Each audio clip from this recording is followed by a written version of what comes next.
Welcome to the Revision Wizards podcast. I'm V.E. Griffith, and I'm joined by the villainous witch, Ms. Catherine M.H. We'll be going over what a style guide is. This is episode 39, and we're going to run this a little bit differently. I'm going to be interviewing VE about style guides since he knows so much more about them than I do. So, let's start with the hardest question first. What is your name? No, I'm just kidding. The look he gave me, guys, it was great. So, the hardest question is also like the easiest question to ask. And what is a style guide? A style guide is a document that is intended to help your editor. It is different than your story Bible, which is a document that is intended to help the author.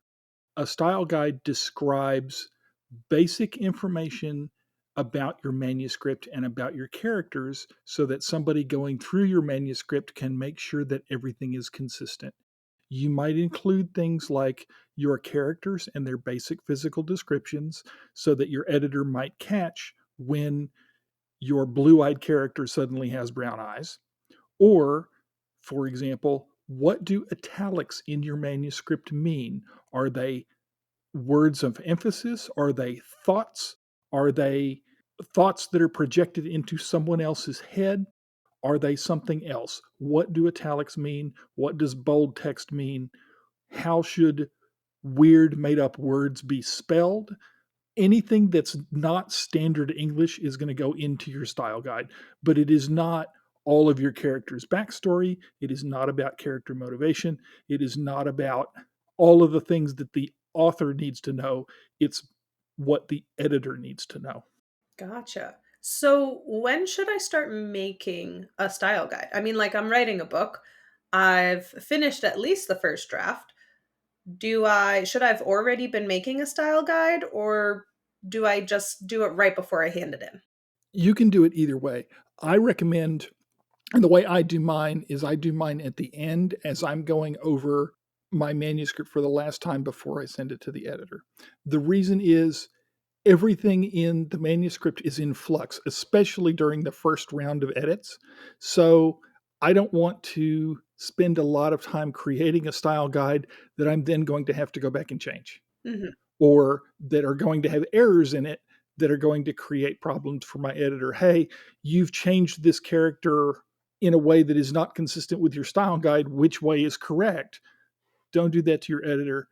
The style guide can be sort of a subset of your Bible. So if you're creating a Bible as you go along, that's the time to create a Bible. You can look at your Bible and pull out just the relevant details to put into your style guide. So that may be one approach that you could take. Got you. All right. So like my series Bibles can be over 100 pages long. How long should I make a style guide? I mean, I'm already sending a manuscript. What is like the average length that you would recommend for a style guide? As short as you can make it. Okay, but that could be like 100 pages for me. No, that is not, that is way too long. That is way too, that's a Bible. That's not a style guide. A style guide might be in the neighborhood of 5 pages at the most. Okay. So you're thinking like 3 to 5 pages. Yes, and it's going to be divided into sections so that your editor can refer to it easily. You might have a typography section, you might have a character section, you might have a settings section that gives very, very basic skeletal details that you want checked for consistency. But it's not going to be your character's backstory. It's not going to be their family tree. It will not necessarily even include every character in the book. It's only going to be the major characters. It's only going to be the major details. It is not going to be how pointed their shoes are. It's going to be their basic details: height, weight, eye color, hair color, build, those kinds of things. So include details sparingly in a style guide. Got you. So if I wanted to sit there and for me, I personally have a glossary. For those who have a glossary, is that something you would add into a style guide for your editor? You can, or you can include it sort of as an addendum. If you have, for example, a made up language like our previous guest Kim Lark has, you might include your glossary or an abridged version of your glossary there, or you might not. It just depends. One of the things that you may want to do is not include the glossary to give your editor the opportunity to read your book the way a reader would and figure out from context clues what the words mean. Okay. So, what are some common mistakes you've seen when people have given you a style guide? There are two common mistakes. The first one is not doing a style guide at all. The second one is including too much in the style guide. Those are the big issues that I run into. If I can't read it in 5 to 10 minutes or less, it's too long because I am, again, as with anything, I have to spend time reading your style guide. I have to spend time digesting it. That is time that I cannot then spend on your manuscript. And if you're paying me by the word, that means that I'm getting paid less per word because I have to deal with this other document. So make it useful, make it necessary, make it indispensable to me. Also, if you create one at all, usually that's going to be a surprise to your editor because most people don't create one. If you have questions about what your editor might like included in it, ask them before you send the manuscript. And that way you can cut it down or add stuff specifically tailored to them. The other thing that people do is they don't create one at all because they don't know how to do it. They don't know to do it. And so sometimes, not always, but sometimes editors will create one for you. This is particularly done in the traditional publishing world, where you send your manuscript off to your editor and they send it back with corrections, and somebody has put together a style guide for you. And then you can cross check the style guide against the manuscript and against your intentions. That's unusual in the indie world. So, as with anything else in the indie world, you get to do it yourself. That is true. Yes. Most of those things are. So let's say your editor requires a style guide. They're like, yes, please send me a style guide before your manuscript so I can read it over, blah, blah, blah. How long does it usually take to build one? If you're the sort of author that keeps a story Bible, it shouldn't take you long because most of the stuff is going to wind up being in the story Bible. If you're the sort of author that does not keep a story Bible, it might take you longer, but it's still going to be the kinds of things that an author would know pretty much off the top of their head or be able to look up in the manuscript very easily. You are intimately familiar with your manuscript. You know in which chapter the character was introduced, so you should be able to go and find their physical description pretty easily if you need it. Got you. Okay.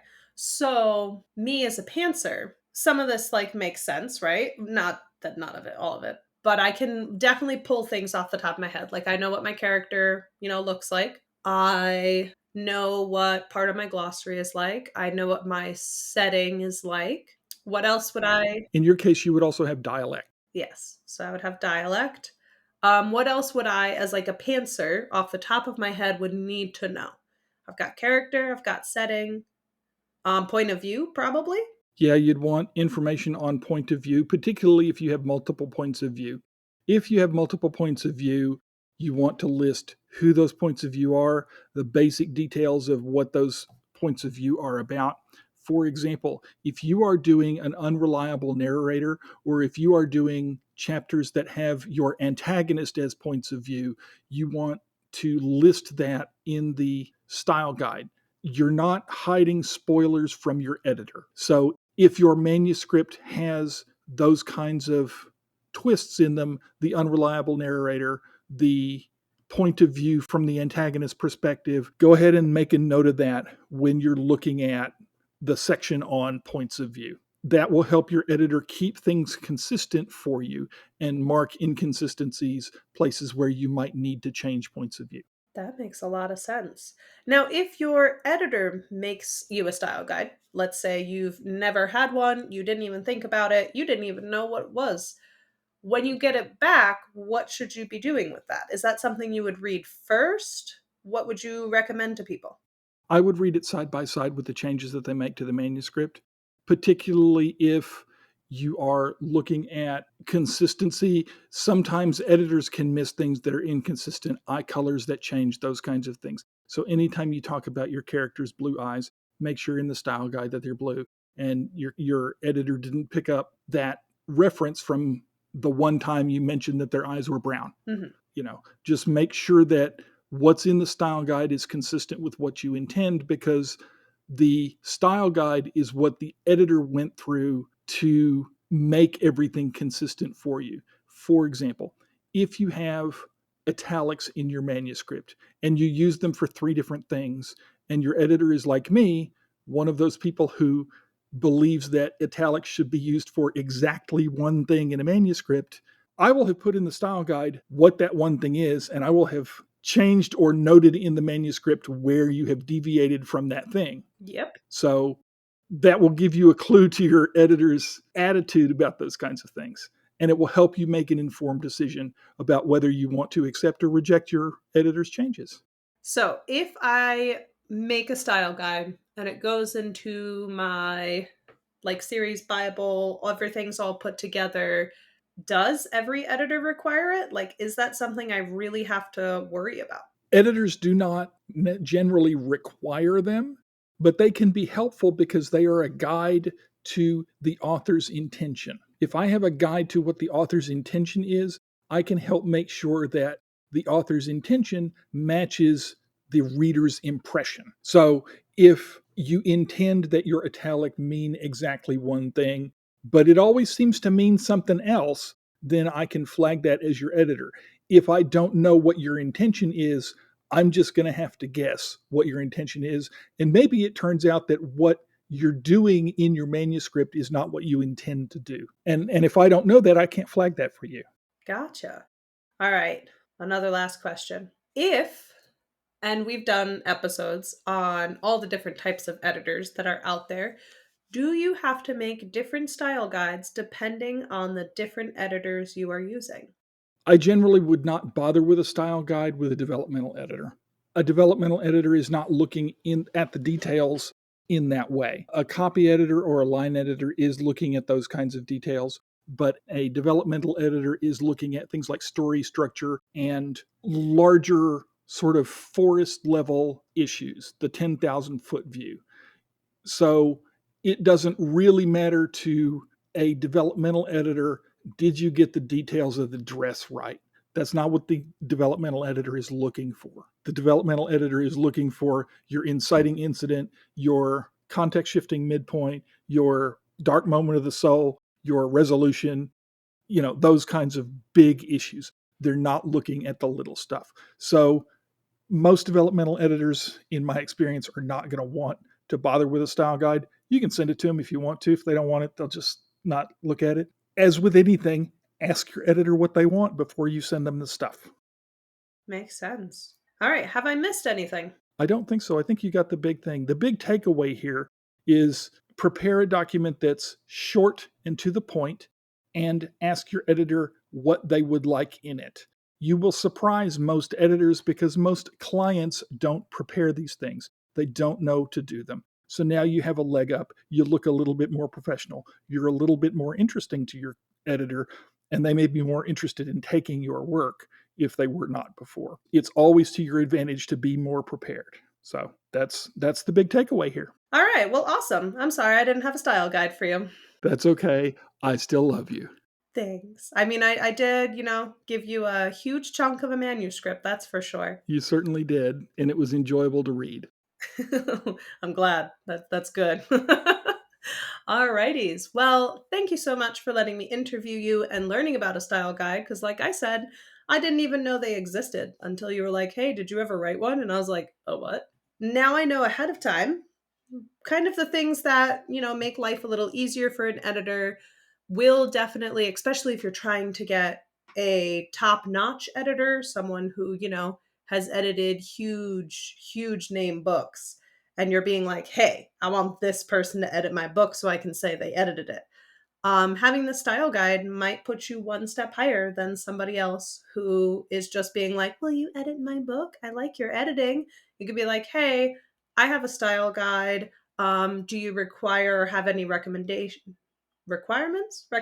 Sure, whichever one.